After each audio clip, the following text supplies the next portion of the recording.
का दिन बहुत अच्छा है। इतने सारे बच्चे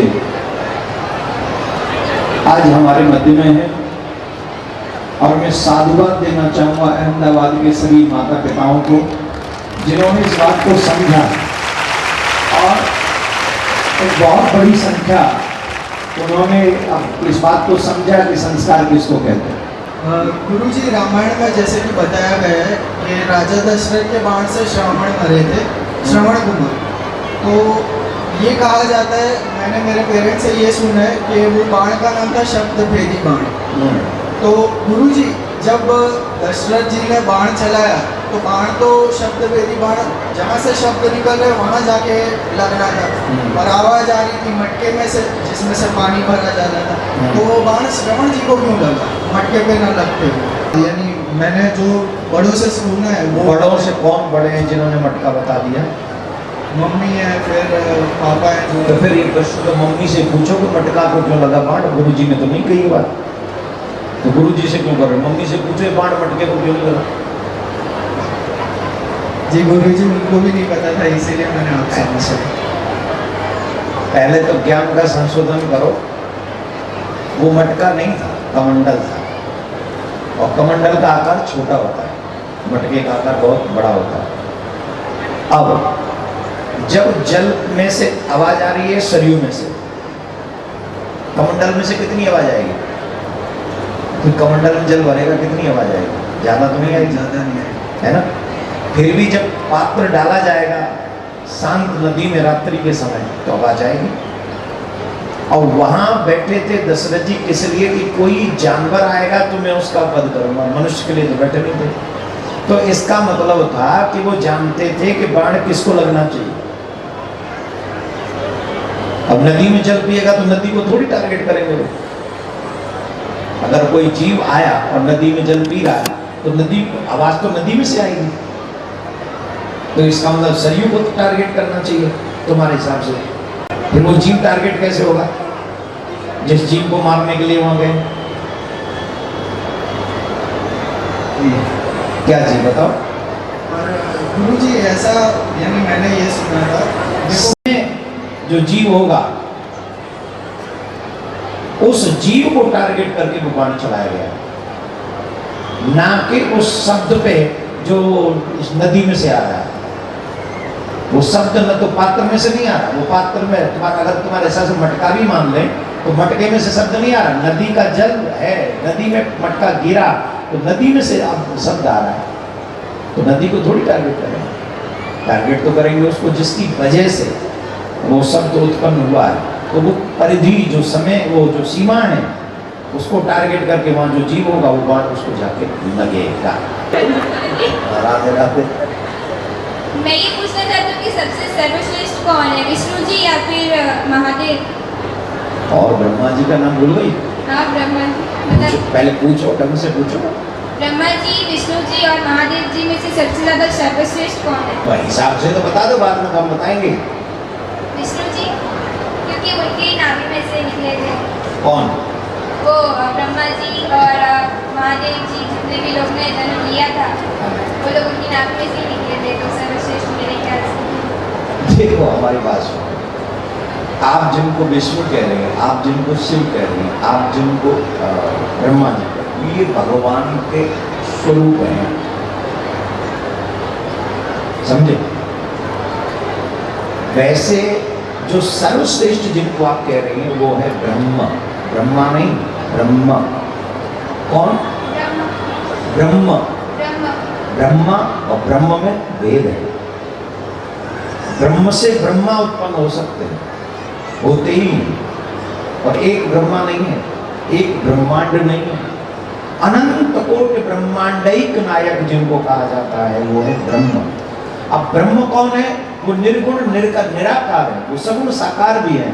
वो जब चाहते हैं तब अनेकों ब्रह्मा, अनेकों विष्णु, अनेकों शिव उत्पन्न करते हैं, जिसे शिव पुराण में शिव कहा गया है, भागवत में उसे नारायण कहा गया है। वही ब्रह्म है चाहे उसे शिव कह लो, चाहे उसे नारायण कह लो, वो दो तत्व नहीं है, वो एक ही तत्व है। और उसी एक तत्व में से अनंत ब्रह्मा, अनंत विष्णु, अनेकों रुद्र उत्पन्न होते हैं उस एक में से।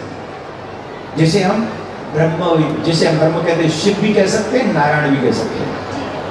पहली बात। दूसरी बात, एक उदाहरण के तौर पे समझो, हमने मिट्टी ली, कच्ची मिट्टी ली तालाब में से, और उस मिट्टी से हमने अलग अलग चीजें बना दी। एक मटका बना दिया, एक चिलम बना दी, एक क्या नाम है वो सुराही बना दी, और सकोरा बना दिया, कुल्हड़ बना दिया। तमाम चीजें हमने मिट्टी में से बना दी। नहीं, यस कहो, I understand your yes, don't worry, है ना। तो बना दिया, बन गए। अब ये इनके नाम अलग अलग होंगे कि नहीं? ये सुराही है, ये चिलम है, ये मटका है, ये सकोरा है, ये कुल्हड़ है, ये है। हो गए कि नहीं नाम अलग अलग? हो गए। लेकिन इनको फोड़ के और फिर मिट्टी में मिला दिया जाए तो फिर कहाँ रहे वो सकोरा और कुल्हड़ और मटका और चिलम और सुराही? सब खत्म हो गई कि नहीं? क्या हो गया? बचा क्या है? तो मिट्टी सार है, मिट्टी ही तत्व है, बाकी की तो जो बने हैं वो मिटने के लिए बने, राइट। वैसे ही जो ब्रह्म है, उसी ब्रह्म में से सब उत्पन्न होते हैं, और जब ब्रह्म को चाहना होता है तब ब्रह्म में ही सब समाहित हो जाते हैं। तो वो दो नहीं है, वो एक ही है। उसे आप शिव भी कह सकती हैं, उसे आप नारायण भी उसे आप कृष्ण भी कह सकती हैं, उसे आप राम भी कह सकती हैं। उसके नाम अनेक, पर ब्रह्म एक ही है। एको ब्रह्म द्वितीयो नास्ति। एक ही है जो था, है और रहेगा। हम और आप तो वो सुराही हैं, मटके हैं, मिट्टी से बने हैं, अभी तक हैं, और जब शमशान पहुंच जाएंगे तो सिर्फ मिट्टी रह जाएंगे। तो इसलिए आप एक और बात हम आपको स्पष्ट कर दें। यहाँ पे रामायण में बहुत अच्छी बात कही आपके प्रश्न के लिए। जाती रही भावना जैसी, प्रभु मूर्ति देखी तुम कैसी। ओ राम ही केवल प्रेम प्यारा, जान ले जो जान तुम्हारा। कभी राम बन के कभी श्याम बन के चले आना। आपके बात बहुत अच्छी है, एक कड़ी गा दो सब। राम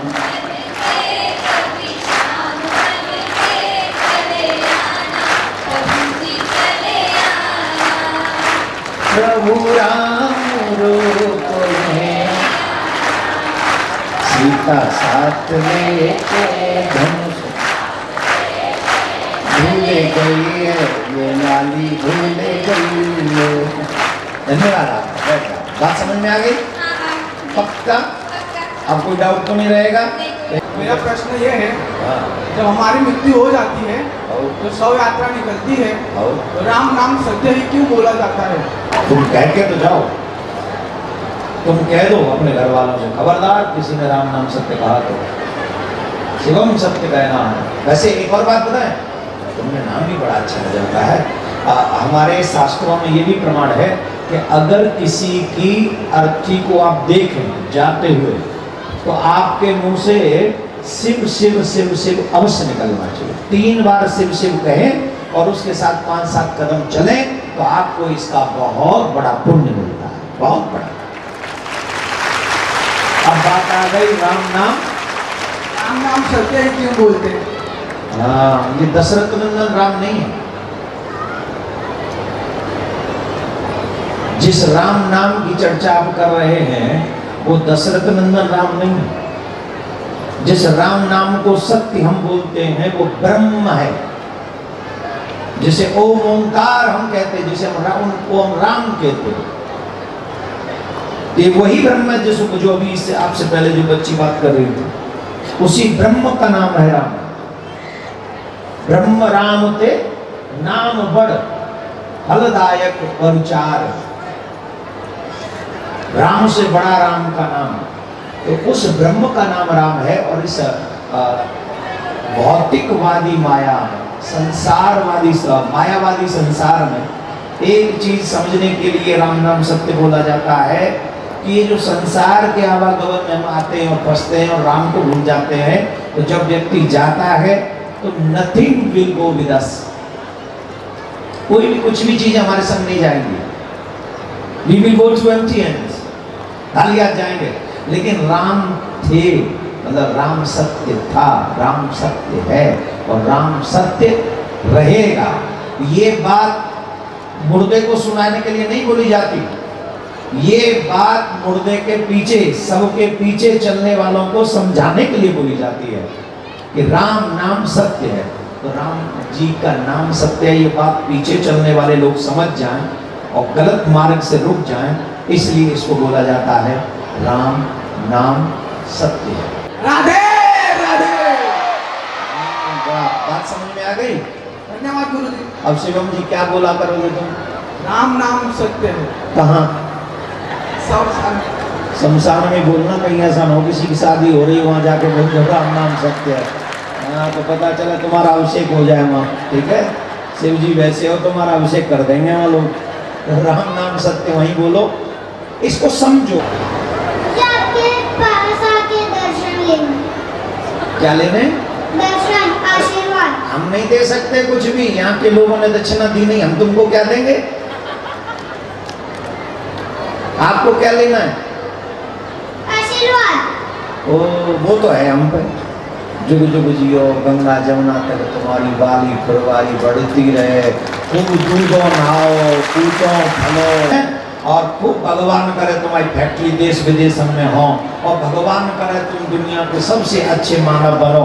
लेकिन कितने भी अच्छे बनो, पर ठाकुर जी का भजन करना कभी नहीं छोड़ना और धर्म की सेवा करना मत छोड़ना। बस यही आशीर्वाद हमारा, भगवान खूब तुमको दे, चकाचक दूधो नहाओ, पूतो फलो। आपके पैर छूने। हम अपना आशीर्वाद वापस ले लेंगे अगर तुम्हें जो बात रही तो। हमने तो इतना भर भर के आशीर्वाद दिया। देखो, हम चरण छुआते नहीं, आपकी भावना की हम कदर करते। आप भगवान का स्वरूप है, आप ही अपने हमको चरण दे दो तो हम भैया छू के हम ही धन्य हो जाएंगे।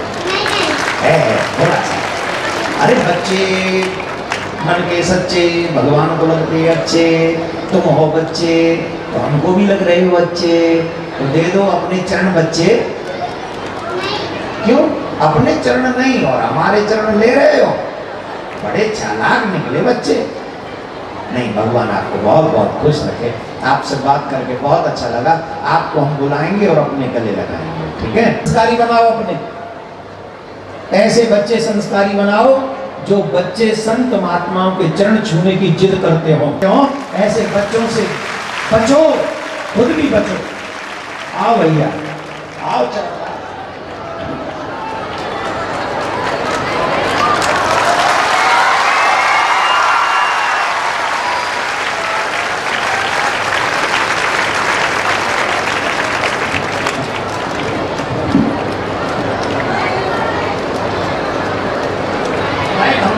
हाय हाय।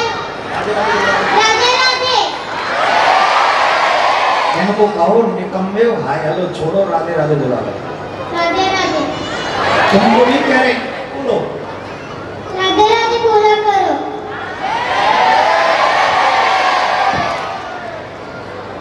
तुम केम छो? ये गुजराती बच्चा है, तो मैं केम छो। अच्छा वैसे बताओ, गोद में लग के कैसा लग रहा है? गोद में आके गोद ले ले तुम्हें। चलोगे हमारे साथ वृंदावन? क्यों यार? हमने तुम्हें गोद में उठा लिया, गोद ले लिया ना हमने, अब तो चलना पड़ेगा। चलना पड़ेगा, चलना पड़ेगा। भैया इसको बक्सा में रखो पीछे। चरण छूने आए थे, हमारे साथ नहीं चलोगे?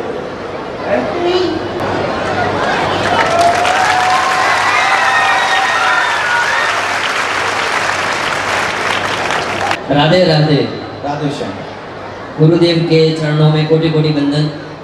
राधे श्याम। गुरुजी, एक प्रश्न है कि हमारे घर में पितृ दोष है, हाँ, तो उसके लिए क्या उपाय करना चाहिए? अपने घर के मुखिया के द्वारा पितरों का प्रसन्न करवाना बहुत जरूरी है। याद रखें, जितना कंपलसरी है माता पिता की सेवा करना, देवी देवताओं की सेवा करना, उतना ही कंपलसरी है पितरों को प्रसन्न करना, उतना ही कंपलसरी है।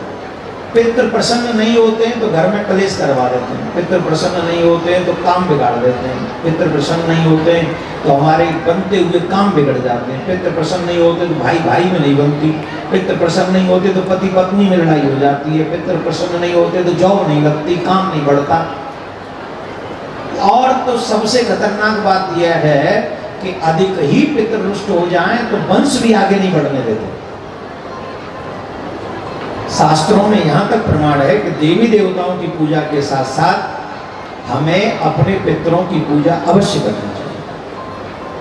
तो इसलिए पितृपक्ष में अपने पितरों की पूजा करें, उनके नाम से तर्पण करें, श्राद्ध करें, उनके लिए जल से भरे हुए मटके। और अभी एक उपाय हम आपको बता देते हैं, हर एक महीने की अमावस्या और पूर्णिमा के दिन तिल के तेल का दीपक जलाकर दक्षिण दिशा में दीपक का मुख करके रात्रि के समय जलाना चाहिए, संध्याकालीन समय।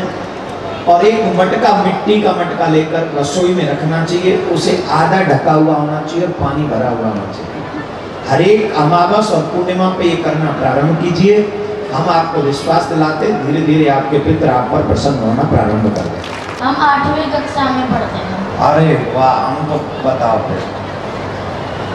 मुझे ये प्रश्न है कि श्री राम को 14 साल का ही वनवास क्यों हुआ? क्यों 15 साल का नहीं, 20 साल का नहीं, 10 साल का? वैसे अनेकों संतों के मुख से अनेकों बातें मिलती हैं। एक बात ये भी मिलती है कि किसी भी संपत्ति पर व्यक्ति का मालिकाना अधिकार 12 वर्ष तक रहता है। अगर 12 वर्ष तक कोई व्यक्ति आकर उस पर अपना मालिकाना हक जताए तो उस संपत्ति का हक उसे मिल सकता है, लेकिन 12 वर्ष निकल जाने के बाद हक पर कहे तो उसे नहीं मिलेगा। तो ये बात मंत्रा ने भी डाली थी उनके दिमाग में कि 12 वर्ष नहीं 14 वर्ष का रखो, जिससे जब लौट के आएगा तब देखेंगे, तब तक तो अधिकारी खो देगा। पहली बात। दूसरी बात, एक और बात थी, राम अपनी मर्जी से, आजकल की तरह राजाओं की तरह राम नहीं थे राजा, वो राम थे, अपने आप को तपाना चाहते थे गद्दी पे बैठाने से पहले। अनेकों संत, अनेकों महात्मा, अनेकों ऋषि मुनि उनकी आराधना में लीन थे, वो तप कर रहे थे, वो प्रतीक्षा कर रहे थे हजारों हजारों वर्षों से। तो कोई धरती के इस मोड़ पे था तो कोई धरती के उस मोड़ पे था, और पूरी धरती का भ्रमण, रथ तो था नहीं उस समय, रथ लेना नहीं था, पैदल ही चलना था। तो उस सब चीज के लिए उन्हें समय चाहिए, पैदल चलना है, पूरे भारत की यात्रा करनी है। तो पूरे भारत की जब यात्रा करनी है तो उसके लिए समय चाहिए, इसलिए 14 वर्ष। तो इसमें ये माने नहीं है कि 15 होते तो क्या होता, कि 13 होते तो क्या होता, बस 14 वर्ष कह दिए गए। और इसलिए राम को क्योंकि अपना संकल्प पूरा करना था, रावण का वध भी करना था, तो 14 वर्ष का वनवास की कई जी ने मांगा तो राम 14 वर्ष के लिए चले गए। ठीक है ना? राधे राधे राधे राधे। मैं आपसे ये पूछना चाहती हूँ, मुर्दे को क्यों जलाया जाता है? मुर्दे को क्यों जलाया जाता है? कितनी एज है तुम्हारी? मैं 10 साल की हूँ। तो अब इसे जलाने में लगी हो। यह है भारत की प्रतिभा, यह है भारत। इन बच्चों को सही दिशा दिखाओ। हे माँ बाप हो, इन बच्चों को सिर्फ ऊधम करने में या गेम खेलने में मत लगाओ। ये प्रतिभा है मेरे देश की। इनको सही बोध अगर करा दिया तो ये पूरे विश्व का मार्गदर्शन कर सकते हैं। पृथ्वी, आकाश, जल, वायु और अग्नि, समझ गए? पृथ्वी माने मिट्टी, जल तत्व हमारी बॉडी के अंदर 75% है वाटर। आकाश, आत्मा जो है वो आकाश स्वरूप है। जैसे आकाश पकड़ में नहीं आता, वैसे आत्मा भी पकड़ में नहीं आती। कितनी हो गई? पृथ्वी हो गई, आकाश हो गया, जल हो गया, वायु। हमारे शरीर में वायु का कितना, ऑक्सीजन ना हो तो खत्म। हाँ या ना? और पांचवा कौन सा बचा? अग्नि। तो अग्नि की चीज को अग्नि के हवाले कर दिया जाता है, और जैसे ही ये शरीर अग्नि के हवाले होता है, पांचों की पांचों चीजें बराबर हो जाती हैं। जहाँ से निर्माण होता है वहीं पर विलीन हो जाता है, वहीं खो जाता है। इसलिए अग्नि में। अच्छा, एक और बात बताएं, इस सूत्र को सार्थक करने के लिए जितने प्रकार के भी अंतिम संस्कार है, वो चाहे अग्नि का स्पर्श न करे, पृथ्वी में फिर भी खोना पड़ता होगा। इनको दफन किया जाता, वो अग्नि भी गाड़ता, पृथ्वी भी गाड़ते ना, उड़ाते तो नहीं है, फेंकते तो नहीं है। तो अग्नि में जलाकर उन पांचों तत्वों को पांचों तत्वों में विलीन करने के लिए अग्नि का अंतिम संस्कार किया जाता है। और वेद में उस अग्नि का भी सुंदर नाम है। तो ये वेद क्रिया है, उस वेद के मार्ग पर हम लोग चलते, सनातनी लोग चलते हैं। और वैसे एक और बात सुन लो, अग्नि भगवान का मुख है। क्या है? भगवान का मुख है। तो अंतिम संस्कार का एक और मतलब समझ सकते हैं कि हमने अपने परिवारीजन को भगवान के पास में भेज दिया, अग्नि के माध्यम से ये भगवान के उदर में समा गया। ये भी भाव आप रख के अंतिम संस्कार कर सकते हैं। तो बेटा समझ में आ गया क्यों जलाया जाता है? क्योंकि ये अब तक खा रहा था, अब इसको भगवान का भोजन बना के अग्नि के हवाले करा दिया गया। राधे राधे। गुरुजी, मैं पूछना चाहूँगी कि जिस दिन से मैं आपकी कथा सुन रही हूँ ना, तो फिर मैं ऑफिस जाती हूँ, लोगों को बताती हूँ कि ऐसी कथा होती है, आप लोग सब जाके सुनो, ऐसे ऐसे बताते हैं। बट लोग विश्वास नहीं करते, बोलते हैं कि हाँ सब पता है हमको, जो जो बताते हैं तो कुछ खास नहीं होता है, हमें सब पता है। तो वैसे लोग को हम कैसे समझाएं कि बहुत इम्पोर्टेंट है? पता है, हाँ उन्हें ये मालूम है, मालूम है उन्हें। हाँ। तो जब उन्हें ये मालूम है तो उनसे पूछो कि देवराज का कल्याण कैसे हुआ था, उनसे पूछो बिंदु का कल्याण कैसे हुआ था, उनसे पूछो कि शिव जी ने सबसे पहले कौन से समय पे लिंग अवतार लिया था, पूछो उनसे। जो जो तुमने कथा में सुना है उन्हीं से संबंधित क्वेश्चन उनसे करो, और जब वो क्वेश्चन का आंसर नहीं दे तब बोलो कि तुम नहीं जानते, और इसी को जानने के लिए मैं जाती हूँ। क्यों? क्योंकि अगर मैं अपने धर्म को नहीं जानूंगी तो कौन जानेगा? और जिस धर्म में मैंने जन्म लिया है उस धर्म को जानने का मेरा पूरा राइट है, और मुझे प्रयास करना चाहिए। 17 साल लग गए तुमको, 18 साल लग गए ग्रेजुएट बनने में, हाँ या ना? हाँ। पढ़ने के लिए, ग्रेजुएट होने के लिए 17-18 साल लगे कि नहीं?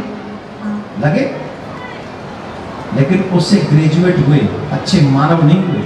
कितने ग्रेजुएट पर्सन कितने कितने गलत काम, जुआ कर खेल रहे हैं, मदिरा पी रहे हैं, स्मोक कर रहे हैं, अपने माँ बाप से लड़ रहे हैं, अपनी पत्नी को छोड़ दे रहे हैं, अपने बच्चों का परवाह नहीं कर रहे हैं, उनको अच्छी एजुकेशन नहीं दिलवा पा रहे हैं, हाँ या ना? हाँ। लेकिन एक धर्मात्मा आदमी अपना घर कभी नहीं तोड़ेगा। एक धर्मात्मा आदमी कभी भी अपने घर में मदिरा नहीं आने देगा। एक धर्मात्मा आदमी कभी भी अपने घर में मांस नहीं आने देगा। एक धर्मात्मा आदमी कभी भी अपने घर के बच्चों को बर्बाद नहीं होने देगा। वो अपने बच्चों को बचाने का लाख प्रयास करेगा। इसलिए बताइए, ग्रेजुएट कंपलसरी है या धर्मात्मा person compulsory? Tell me please.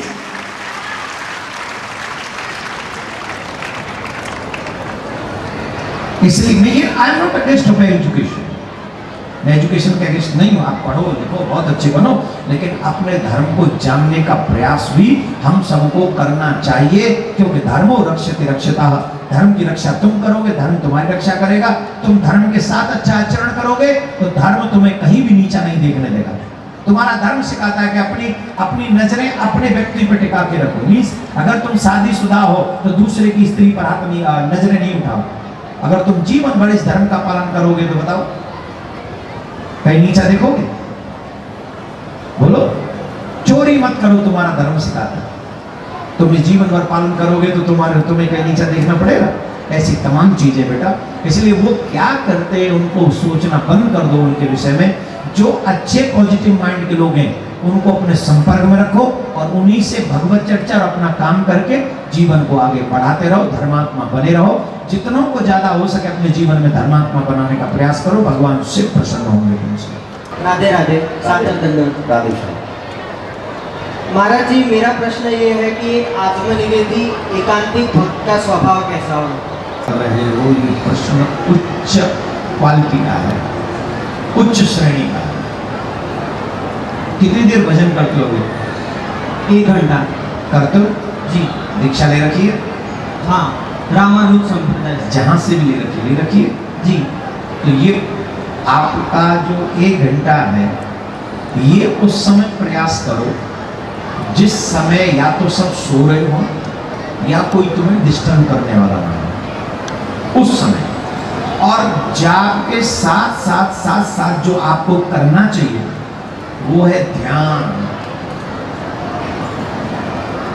पहले श्रवण, फिर मनन और फिर ध्यान। जब ध्यान करो तो एकांतिक, तो हमारे शास्त्रों में ये भी कहा गया है कि अपने शरीर का भी साथ छोड़ो। साथ छोड़ो मतलब सुसाइड नहीं है, मैं शरीर हूं ये सोचना ही बंद कर दो। आप अपने आप में ही अंदर रमण करना प्रारंभ करना चाहिए। कोई संसार नहीं है, कोई शरीर नहीं है, मैं हूं, सिर्फ मैं हूं। ईश्वरवादी हो, मैं हूं और वो है। इन दो भाव के साथ ध्यान करना प्रारंभ करो। एकांत में बैठकर अपने ध्यान में उसी ईश्वर की उस छवि का निरूपण, जो दर्शन है, वो कल्पना करो, उसको सोचो और उसे हृदय पट पर उतार लो।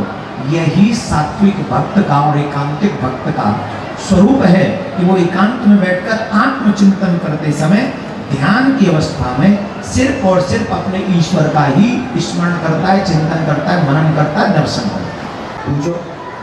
मेरे को वर्षों से सर्प बहुत दिखते हैं, बहुत यानी बहुत ज़्यादा को पूछ लिया, सही जवाब नहीं दिया। क्या करना चाहिए? हमने इसके लिए पढ़ा है, बहुत बड़ी संख्या में लोगों ने देखा है। आप हमारे YouTube चैनल पर चले जाओ और वहाँ जाके देखो, उसमें पूरा वर्णन किया गया है कि सर्प दिखे स्वप्न में तो उसका मतलब क्या है।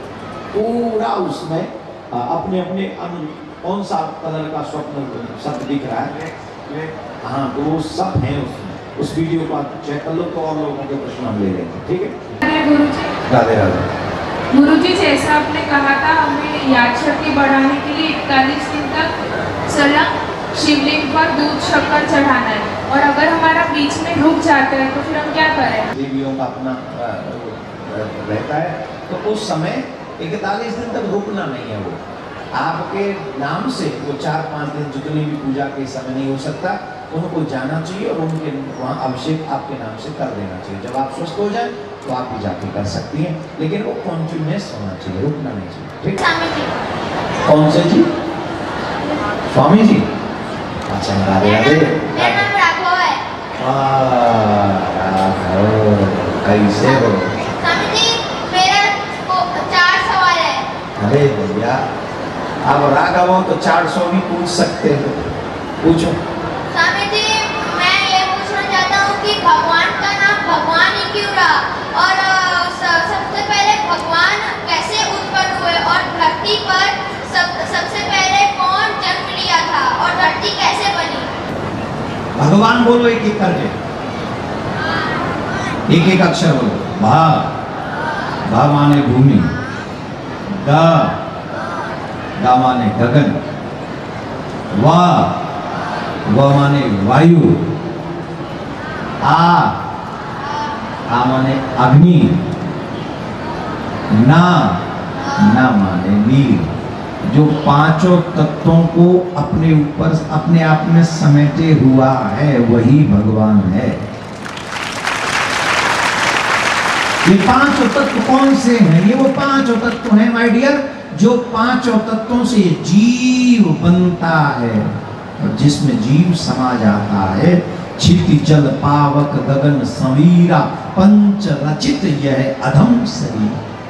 5 तत्वों से जीव बना है, जल, वायु, पृथ्वी, आकाश, पवन, और पांचों ही का निर्माण जो करता है, पांचों ही जिसमें है, पांचों ही जिसमें समाहित है, उसी का नाम है भगवान।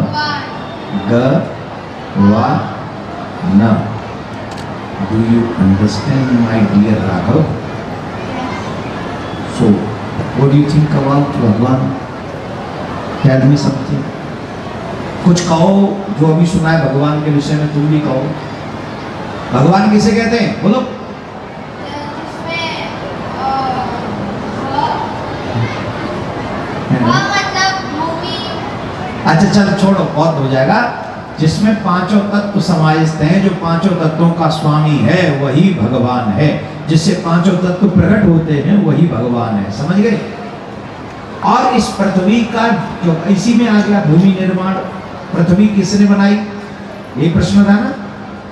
जब इस समस्त भूमंडल पर जल ही जल था तो भगवान ने 12 रूप बनाया और पाताल में गए और इस पृथ्वी को अपने दांतों पर उठा कर ले आए और इसकी स्थापना यहाँ कर दी जहां हम और आप रह रहे हैं। तीसरा प्रश्न क्या था? भगवान कैसे उत्पन्न हुए? भगवान कैसे उत्पन्न होंगे? भगवान तो खुद ही उत्पन्न करते हैं सबको। भगवान सबको उत्पन्न करते हैं, तो भगवान को कौन उत्पन्न कर सकता है?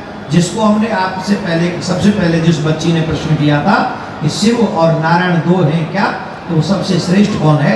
तो वो ब्रह्म ही भगवान है। अब सुनो, ज्ञानी लोग उसे ब्रह्म कहते हैं, ज्ञानी लोग उसे ब्रह्म कहते हैं, वेदांती लोग उसे ईश्वर कहते हैं और भक्त लोग उसे भगवान कहते हैं। ठीक है? हाँ। और चौथा क्वेश्चन? और चौथा क्वेश्चन था मेरा कि धरती पर सबसे पहले कौन जन्म लिया?